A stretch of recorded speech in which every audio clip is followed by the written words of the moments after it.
महीने पहले पीएम मोदी ने बाकायदा एक पत्र लिखा। लेकिन डॉक्टर GVR शास्त्री इस वक्त मेरे साथ, अर्थशास्त्री जुड़ रहे हैं, ग्लोबल अर्थशास्त्र पे उनकी निगाहें रहती है। मुझे आपसे इस एंगल से समझना है कि हम अफ्रीकन यूनियन को उपलब्धि मानने के साथ साथ जो दूसरी हमारी सबसे बड़ी खामियाबी है, जिसको दुनिया के अखबारों ने कहा कि शायद ये संभव नहीं है, वो है साझा बयान, वो है Delhi declaration, leader declaration.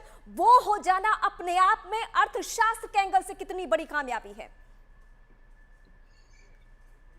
Modi ji की बहुत बड़ा सूक्ष्म नीति है और बहुत बड़ा कामयाबी, क्योंकि एक झटके में उन्होंने 55 देश की समुदाय को एक रूप में बना करके एक मेंबर बना देना, G20 बना देना, ये बहुत बड़ा उपलब्धि है। ये G20 के लिए बहुत बड़ा उपलब्धि है, इसमें कोई शक नहीं है। क्योंकि इसीलिए शक नहीं है, जो इकोनॉमी से हमारा साथ लगभग पूरा मुल्क, 55 मुल्क हमारा हिंदुस्तान की इकोनॉमी के साथ लगभग बराबर पे आता है, लगभग बराबर पे आता है। उस तरीके के ये बात सोचना, और ये बहुत बड़ा उपलब्धि है। और दूसरा उपलब्धि है जिस तरीके से डिक्लेरेशन को इसमें जोड़ा गया है, क्योंकि उसमें 55 देश का अफ्रीकन समुदाय को भी उन्होंने बात कह दी, और यूक्रेन के बारे में और रशिया का जिक्र बिना किए हुए, और उन्होंने पिछली द्वारा जो भी उन्होंने पारित किया था उसी बात को दोहराते हुए उन्होंने इस तरीके से इतना कड़ा शब्दावली पदावली ऐसे प्रयोग किया था जो बिल्कुल मिसाल, क्योंकि मैं प्राइम मिनिस्टर को और NSA को और उनका जो फॉरेन मिनिस्टर हमारा, ये तीनों को सच में हमें वो देना चाहिए जिस तरीके से उन्होंने, क्योंकि ये एक ही टाइम पे पारित हो गई थी। मैंने सोचा कुछ ऑब्जेक्शन जरूर आएंगे, लेकिन ऐसा कोई ऑब्जेक्शन ही नहीं था, तो यूनानिमसली पार हो गया था। ये बहुत बड़ी उपलब्धि है। और तीसरा ये है, आज वो दृश्य देखने के लिए जो मैं भी सरप्राइज हो गया जब यूरोपियन यूनियन था, इटली थी, सऊदी अरेबिया था, UAE थी, अमेरिका था, इंडिया था, जो कॉन्टिनेंटल कनेक्टिविटी की बात कर रहे थे, जो बिल्कुल मेजर ब्रेक थ्रू थी। इस पूरी G20 में कोई भी ऐसी मेजर ब्रेक थ्रू है, वो है कॉन्टिनेंटल कनेक्टिविटी।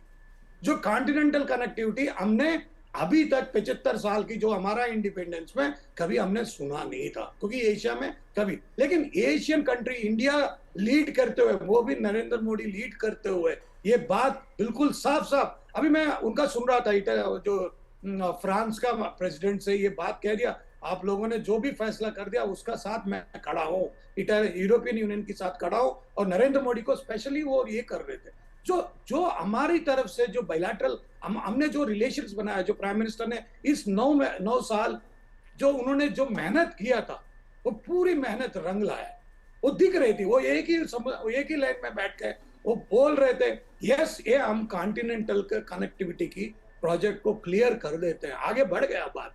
आप ये देखिए, आने वाला 10 साल में ये कनेक्टिविटी मिडिल ईस्ट के साथ, यूरोप के साथ और एशिया के साथ, एशिया में नंबर 1 हिंदुस्तान के साथ, ये भारत के साथ मिलना, ये बहुत ही इनके ट्रिलियन, हम लोग जो 5 ट्रिलियन इकॉनमी, शायद मोदी जी ने उन्होंने बोला होगा 5 ट्रिलियन, वो जो भी बोलते हैं वो दुगना तुगना ऊपर बोलते हैं, उनको पता नहीं होता है, वो 5 में बोल दिया। लेकिन मैं कह रहा हूँ ये कॉन्टिनेंटल कनेक्टिविटी हो जाए, 15 ट्रिलियन इकॉनमी हम क्रॉस कर दें, 15 ट्रिलियन इकॉनमी क्रॉस कर दें। ये continental connectivity is very very crucial for this nation.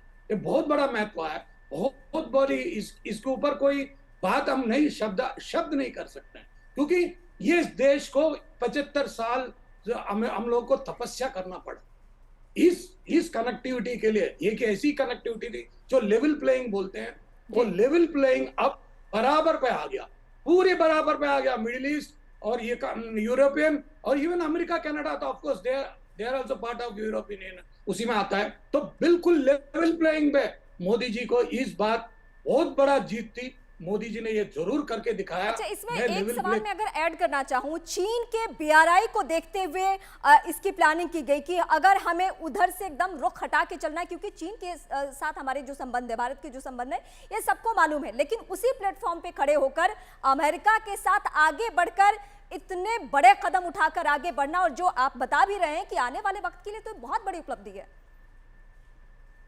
नहीं, ये तो मैं वही तो कह रहा हूँ ना, अमेरिका के साथ, क्योंकि अमेरिका को अमेरिका दो लक्ष्य में चलता है। एक तो उनको चाइना को काउंटर करना है, उनकी अपनी इंटरेस्ट है ताइवान के साथ, और तीसरा वो अच्छी तरह पहचान लिया है मोदी एक बहुत बड़ा, मोदी जी जो बढ़ के इतना बढ़कर ऊपर बड़ा लीडर के तौर पे ऊपर के आया, तो उनको समझ आ गई India is going to lead the entire world because of our young generation. ये इतना जनरेशन हमारा थे, तो उनको समझ आ गए। तो अमेरिका ने जो रोल अभी प्ले कर रही है, उनको ये पता था वो सऊदी अरेबिया को कंट्रोल नहीं कर सकती थी जो मोदी कर सकते। सऊदी अरेबिया की जो कम्युनिकेशन लैंग्वेज है वो सिर्फ मोदी जी कह सकते थे, सो मोदी जी कह दिया। तो मोदी जी के थ्रू उनको समझ, बिल्कुल समझ आ गए एक मोदी जी एक बहुत बड़ा, एक सच में ये विश्व गुरु जैसा है, एक कम्युनिकेटर है, अच्छी तरह कम्युनिकेट कर देता है। क्योंकि आप देखिए, आप में बॉडी लैंग्वेज, ऐसी बॉडी लैंग्वेज उन्होंने मोदी जी ने बनाया, राइट साइड में दाहिने हाथ में उन्होंने जो बाइडेन को बिठाया और बाएं हाथ में उन्होंने एमबीएस को बिठाया सऊदी अरेबिया वाले।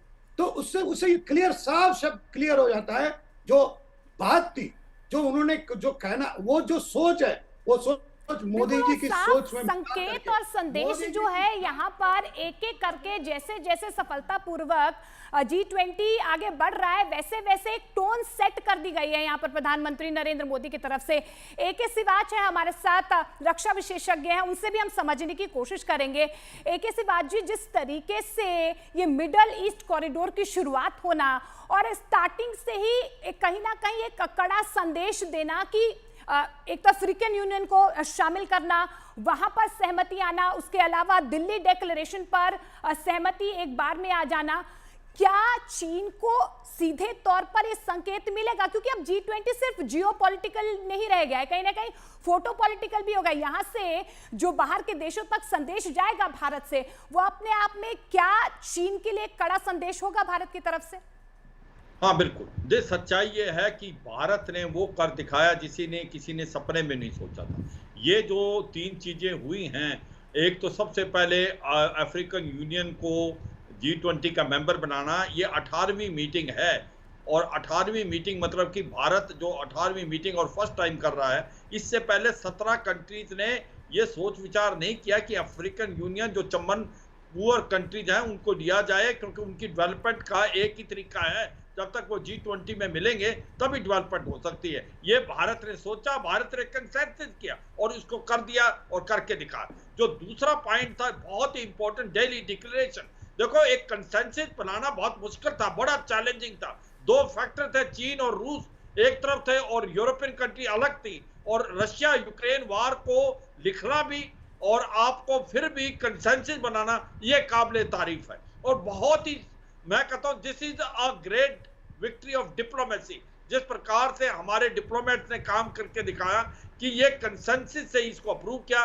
हमारा एम क्या है कि ये लड़ाई जो रूस यूक्रेन की, ये बंद होनी चाहिए, और इसीलिए कहीं ना कहीं ये आया है कि this is not an era of war. ये डायलॉग और डिप्लोमेसी से बातचीत होनी चाहिए। हमने जो कहना था वो भी कह दिया, कंसेंसस भी बनाया। मुझे लगता है इससे अच्छी लैंग्वेज आप लिख नहीं सकते। और तीसरा, ये जो इकोनॉमिक कॉरिडोर है, अब सुने मेरी बात, इकोनॉमिक कॉरिडोर बहुत इंपॉर्टेंट है। अगर हमने, बहुत अच्छा बता रहे थे कि आज हम 3.8 ट्रिलियन की इकोनॉमी है, अगर हमने थर्ड लार्जेस्ट बनना है और उसके बाद हम चाहते हैं कि $15 ट्रिलियन की इकोनॉमी बने, तो हमारे को कनेक्टिविटी चाहिए। और यह कनेक्टिविटी होगी यहां से मिडिल ईस्ट से यूरोप और फिर आपका अमेरिका की तरफ भी। इससे क्या फायदा होगा कि एक तो हमने एक कनेक्टिविटी आने से ट्रेड बहुत अच्छा होगा, बिजनेस होगा, और एक आपने बड़ा तमाचा मारा चीन को, जो बेल्ट रोड इनिशिएटिव वो कर रहा है, वो एक प्रकार एक्सप्लॉइट कर रहा है, ट्रैप में जा रहा है छोटे छोटे देशों को। सबको समझ आ गया है चीन की असलियत का।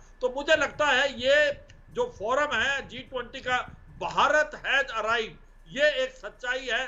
जिस प्रकार से हमने काबिले तारीफ ये तीनों चीजें करके दिखाई। और देखो, एक चीज समझो, दिल्ली डिक्लेरेशन कल होना था, मगर भारत ने उसको एक दिन पहले कर लिया, कि इसका मतलब इतना कंसेंसस है। आज सभी देश जो G20 के मेंबर्स हैं वो भारत के साथ खड़े हुए हैं। ये मुझे लगता है एक बहुत ही बड़ी डिप्लोमेटिक की विक्ट्री है। और प्रधानमंत्री की जो छवि है, जो कद है, वो बहुत आगे गया, और भारत का भी। और मुझे लगता है इसीलिए ये शी जिनपिंग किस मुंह से आते थे, शी जिनपिंग को लगता था कि अगर वो आए मान के चले, मैं इस सवाल के साथ लौटूंगी कि शी जिनपिंग ने जो दूरी बनाई, वक्त रहते दूरी बनाई, क्योंकि उन्हें मालूम था कि यूरोपियन देशों का अब रुख क्या हो गया है, अमेरिका जैसे देश, पश्चिमी देश क्या सोचते हैं, और अंतर्राष्ट्रीय मंच पे उनका कद कमजोर करना ये मकसद था G20 का।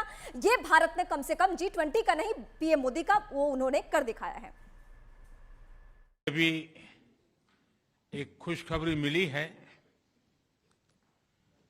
हमारी टीम्स के हार्डवर्क से